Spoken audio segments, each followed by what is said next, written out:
Welcome to another fun half hour with Playwrights Roundtable, an opportunity to view one-act plays, some funny, some dramatic, and then we get a chance to talk to the writer and the director right after you watch the play. And today we have one of our favorites, a regular here on Playwrights, Larry Stallings, and we're going to watch Harry and His Condiment Friends. So sit back and relax and enjoy Harry and His Condiment Friends.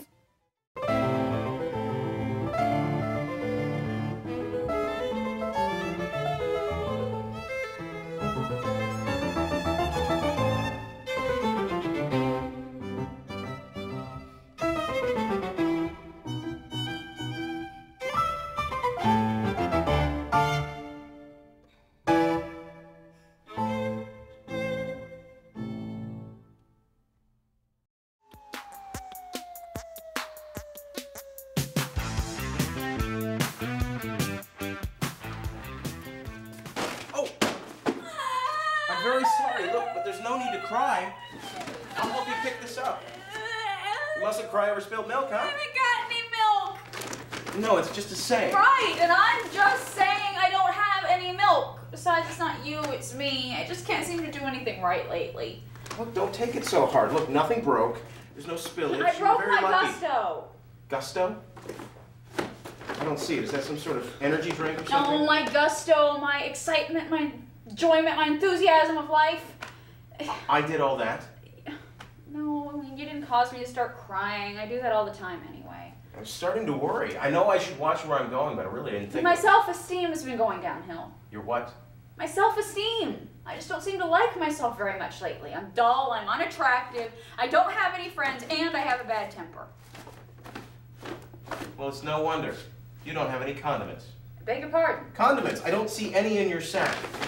You could learn a lot from condiments. Learn from condiments? Sure. Take mayonnaise, for example. Mayonnaise. Oh, condiments! Now I get it. For a minute I thought you meant... Yeah. Now, about mayonnaise. It's kind of dull. It's not the most attractive condiment in the world. And yet, it gets spread on a daily basis. I beg your pardon. I'm just saying mayonnaise is hugely popular despite its outside appearance. And mayonnaise is just one of the condiments that can teach us valuable life lessons. It is? Sure. Look, everybody likes a little mayo now and then, right? I guess so. So mayonnaise teaches us that sometimes people like something a little dull in their lives. Cayenne pepper sauce teaches us the opposite lesson. It does? Cayenne pepper teaches us that sometimes it's possible to be too spicy for most people. Sometimes bland is better than too spicy. You should take your life lesson from mustard. Mustard. Mustard can be mild or it can be spicy depending on how it's made. You see, white mustard seeds are mild and brown mustard seeds... Is this going to take very long? Oh, I'm sorry. I get a little carried away when I talk about my condiments. Am I going on too much? Oh, no, please. This is helping, but I thought maybe we could sit. There's a bench right there. Besides, that sack must be getting heavy. Well, yes, it might be nice to sit for just a minute. My name is Donna, by the way. I'm Harrison. My friends call me Harry. Now, where was I? Oh, right, mustard seeds. So there are two main types, white and brown. The white ones are mild, but the brown ones are hot, and the way the seeds are ground and combined determines how the mustard comes out. I didn't know that. So what you need to do is find your mustard personality. Put together your own internal mix of white seeds and brown seeds to come up with the personality that appeals to the most people. I see. Well, what else? How can we help some of my other faults? Not so fast. I'm still working on making you popular. You know, salad dressings are another good example. Like the kinds you put on tossed salads? There must be hundreds of different salad dressings. Exactly, that's the point. You can get spicy ones that are almost like Tabasco and really dull ones like the dressing you find on coleslaw. But the most popular salad dressings, the biggest sellers, are a combination of mild and spicy, like your ranch and your blue cheese and your peppercorn parmesan and your Catalina French and your strawberry vinaigrette and God, I could go on for hours. Yeah, I thought you were going to. My point is, try and find the personality that will appeal to the most people. I see. You could also take your personality lesson from A1 sauce or salsa, combination of bland and spicy, and both very popular. Okay, I got it. Now about your temper. Use sweet and sour sauce as an example for living. Sweet and sour sauce? Sure. You don't want to be sweet all the time, but you don't want to be sour all the time either. Don't be overly sweet like sugar or honey, But don't be overly sour like Worcestershire sauce or vinegar either. So I should try to find the right sweet and sour balance for my temperament. That's right. I think I'm getting the hang of this. Let me try one. If I want to think of myself as more wild and free, I should think of myself as a nice wine sauce. You know, perk up my personality with a little alcohol. Wait a minute. Or even a nice brandy sauce. Donna. Or even a nice rum sauce. That'll make me perky. Donna! What? The problem is when you make a sauce with wine or brandy or rum, most of the alcohol cooks away. It doesn't really affect your personality. Oh. I think you better let me handle the condiment comparisons. Leave this to the experts. I'm sorry. Let's move on. Now, you say you don't have a lot of friends. Thanks for reminding me. I'm just trying to help. How do you cultivate friendships? I try really hard to make friends. When I meet people I like, I call them or I email them or do whatever I can to be friends. I suggest movies or restaurants we can go to, or invite them over to watch a video or for dinner. If it's a guy, I tell him about an upcoming sporting event, so maybe he'll ask me to go with him. But nobody ever responds. I see. Sometimes I just drop by where they live to visit and say hi, but they always seem to be on their way out. And they don't ask me to go with them. You definitely belong to the sticky group of condiments. Sticky? Honey, maple syrup, even peanut butter. They're great to have around, but just when you think you're finished with them, there they are. They're still sticking to your hands or your napkin or maybe your clothes. Look, sticky condiments can be your friends for a while, but when dinner's over, you don't want them lingering around. So you're saying that I'm trying too hard. I'm sticking around when I should be leaving. I should be their friend for a little while, then leave. Don't be so sticky. That way maybe I'll be invited back for a regular basis. Now you've got it. Think of yourself like ketchup in the bottle. Approach the world slowly and cautiously. Well, I hope I've been able to help you. Well, I guess I am kind of pushy sometimes. I wouldn't say that. Maybe I would. I must be like garlic powder. Garlic powder. Yeah, you know, if you season with just the right amount of garlic powder, food tastes great. But if you use too much, it has a bitter taste. A lot of condiments are like that. Chili powder, lemon juice, a little bit goes a long way. That's like me. I'm a better friend in small doses. Too much of me and I'm like one of those pushy, bitter condiments. Yes, you could be right about that.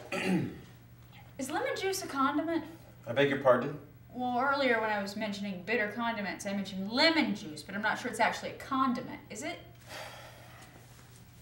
Technically, any topping or ingredient that helps enhance the flavor of food is a condiment. So yes. Well, how about salt? Is salt a condiment? Of course it is. Well, how am I like salt? What? Compare me to salt.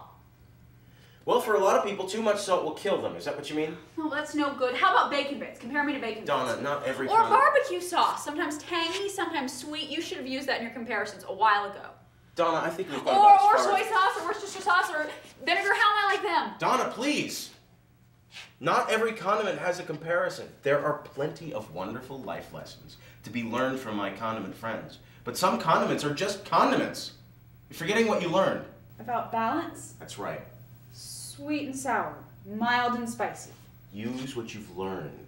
I was getting all garlic powdery, wasn't I? Your personality did get a bit strong there for a minute. I'm sorry. I really should thank you. I really do feel much better about myself now. I'm glad. I plan to use your condiment friends as an example to live a better life. Then my work here is done. Thank you for letting me share my condiment friends. Just one more thing. Yes? Are you doing anything later tonight? I thought we could maybe hook up later if you want. Well, there's a problem with that. A problem? What? You have to work? You're married? What? What? Donna, you need to think of me like a mango chutney. Why mango chutney? Because I'm kind of spicy, but definitely fruity. Ta-ta.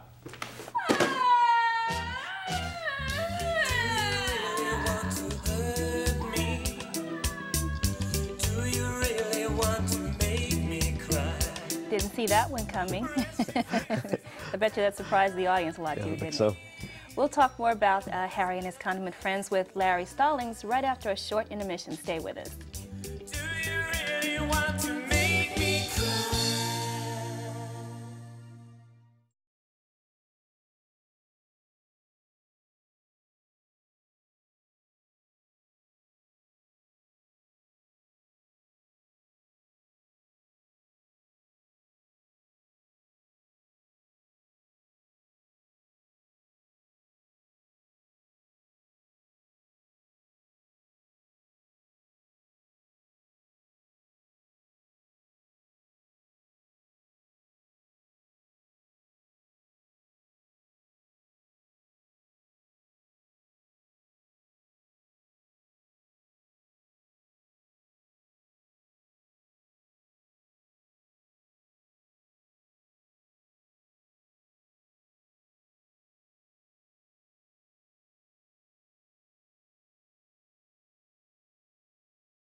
the most popular salad dressings, the biggest sellers, are a combination of mild and spicy, like your ranch and your blue cheese, your honey Dijon, your Catalina French, your strawberry vinaigrette, your peppercorn Parmesan. I could go on for hours. Yeah, I thought you were going to. My point is, try and put together the personality that appeals to the most people. You've just seen another quick clip from Harry and His Condiment Friends, a play written and directed by Larry Stallings. Now, Larry, when I first saw the title, before watching the play, I halfway expected you to have condiment characters coming out because it's just such a cute title. What gave you that idea? Well, yeah, and the title was a part of the original thought of doing the play. The idea for the play came from, well, I don't even really remember exactly. I had seen, I think it was a cartoon, and then in a close time to that, a live action show where they were talking about animals and how the different attributes that animals have, that if people had those same attributes, it would be great. I remember the beaver and building the dam, and you know, if we had those same kind of stick-to-itiveness and those attributes as people, that it would be wonderful. And as I was watching it, I thought, well, you could probably really do that with just about anything. You know, pick up anything, try to give it some attributes, and then have those attributes be attributable to people. But I didn't really do anything with it. And it was actually probably a year and a half or more. I let it mull around and try to think, well, maybe if I'll think of something that I can give attributes to that people should have. And I guess I thought about it for a while, worked on some other things, because I write usually 2 or 3 things at a time and jump in and out. And then the idea came to me, and I don't know where, to do condiments. That would be great. And actually mayonnaise was the first one, because I think I was eating it and thinking how bland this is, but how popular. Oh, wait a minute, there's an idea for doing my play. And then the title, as soon as I thought of that, I thought, yeah, I've got to have condiments in the title somewhere. And then by putting the character's name in, the main character, and the condiments, I thought, well, this will be a cute title. Even if the play doesn't go, people will like the title or remember it. Absolutely. And I think that's Tell me about Harry. I mean, Harry is like, he should be a chef. He's consumed, right. And I really don't give, because it's only a 10-minute play and there's only so much time, I don't really give any background on why he likes condiments so much, why he feels like he has to stop people on the street. Well, if you had a little more time, yeah. What would Harry's background be? Yeah, probably he was a chef, or a large bottle of mayonnaise fell on him when he was a kid out of the cupboard and almost crushed him or something. I don't know exactly why, but the chef idea is a great idea. Something that, right, he's just consumed with condiments. I guess that was a pun. Right, and has to tell people about him. And I'm not sure if he actually stops everybody in the street, or there was just this opportunity because he had felt like he had injured this woman and was trying to help her with her life, that he felt an obligation to compare her and all of her negative attributes to condiments. Now, tell me a little bit about the character that Kimberly played. She does the neurotic role very well. We've seen her on some of our other plays, but this one, she's kind of just confused with life and doesn't know who she really is. Right, and Kimberly's a wonderful actress, and I've worked with her 3 times. Another Playwrights Roundtable show, 7 Second Itch, that was in the last season of plays. I directed her in that, and I've directed her in a community theater show.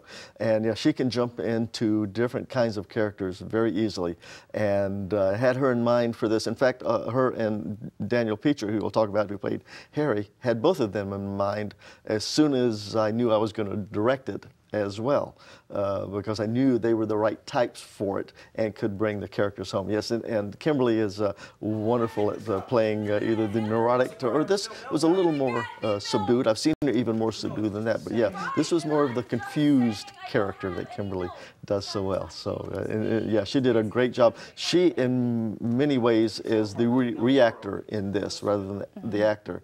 Harry is the actor. He's the impetus for the play. She has to react a lot, which is a different kind of role than she sometimes plays, because she's many times the active person, and but she does a great job at reacting to all of this weirdness that Harry is throwing at her. Right. And Daniel, who played Harry. This was his first time working with playwrights? Yes, first with playwrights. How did we find him? I'm proud to say that I brought him, and he loves the experience, and I hope he'll be doing some more Playwrights Roundtable stuff with us.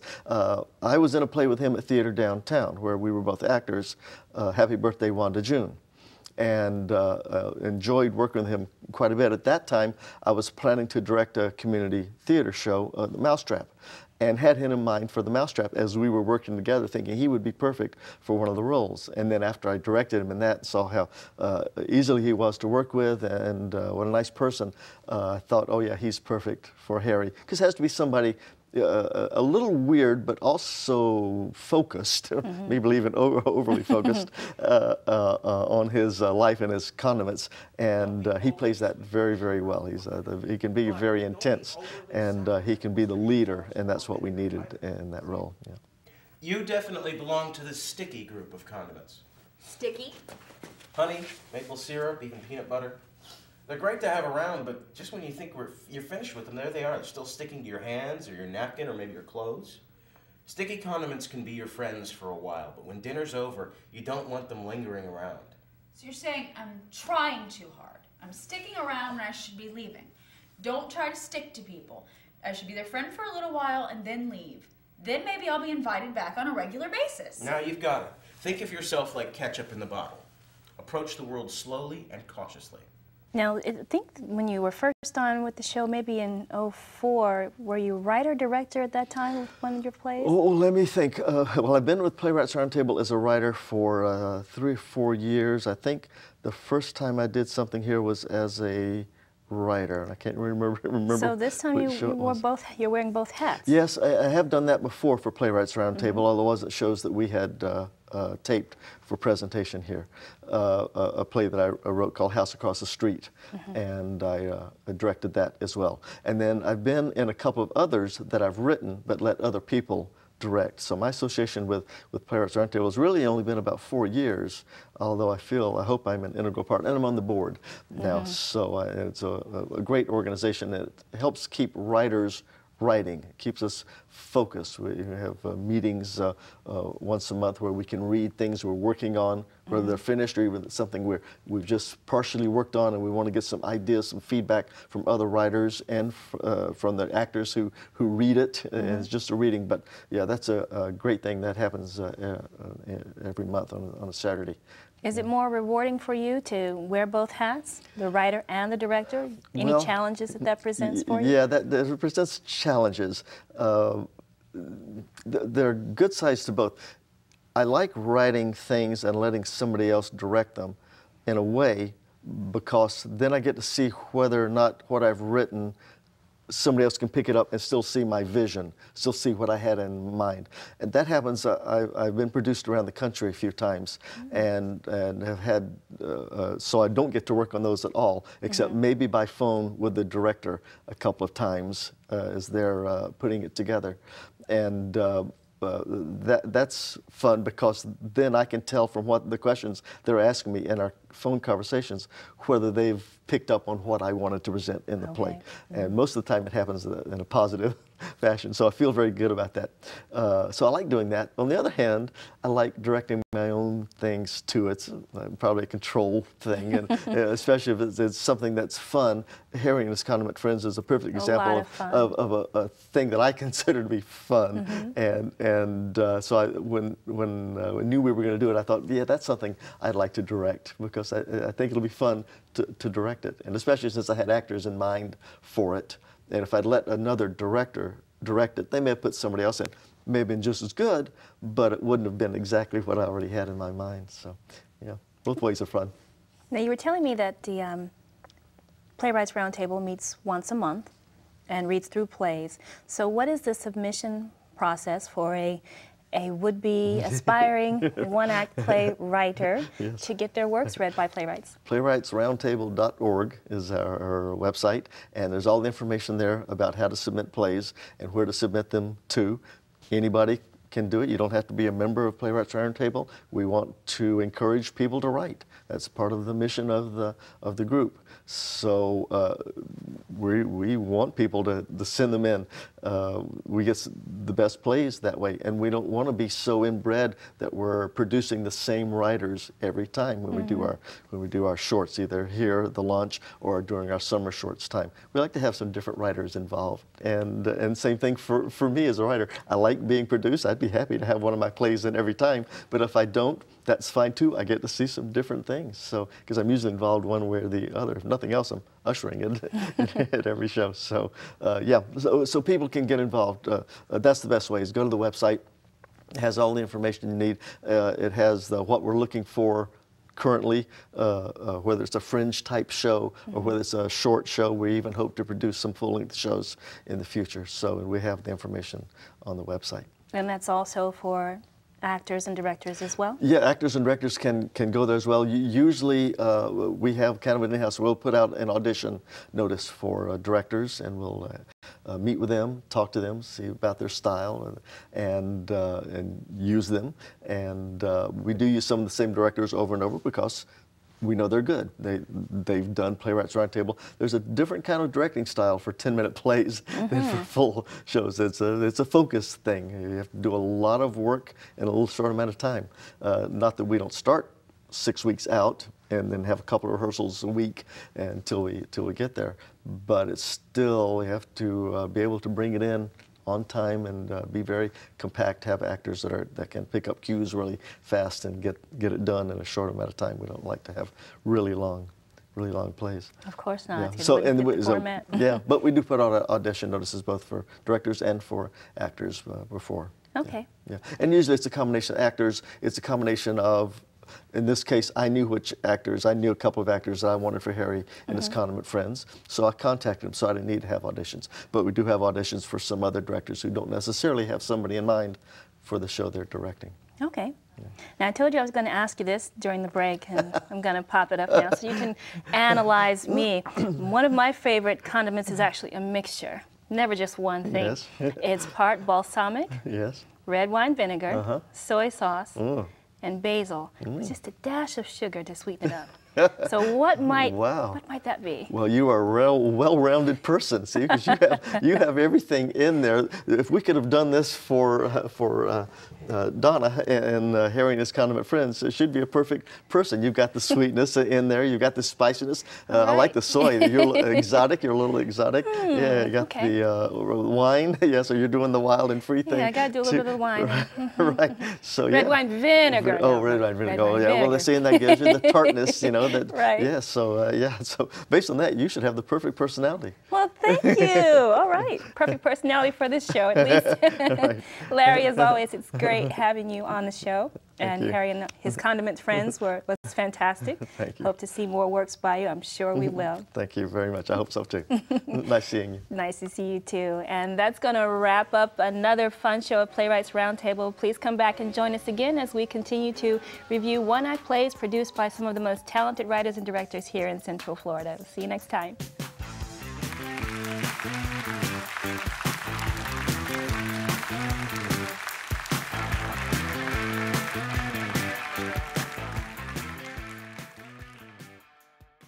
Playwrights Roundtable provides opportunities for authors to have their work read by professional actors. Members of Playwrights Roundtable have seen their works go from cold readings to workshop productions and on to successful full productions. If you love the craft, Playwrights Roundtable is the place. For more information, contact Playwrights Roundtable at 407-788-8468 or check out the website www.playwrightsroundtable.org.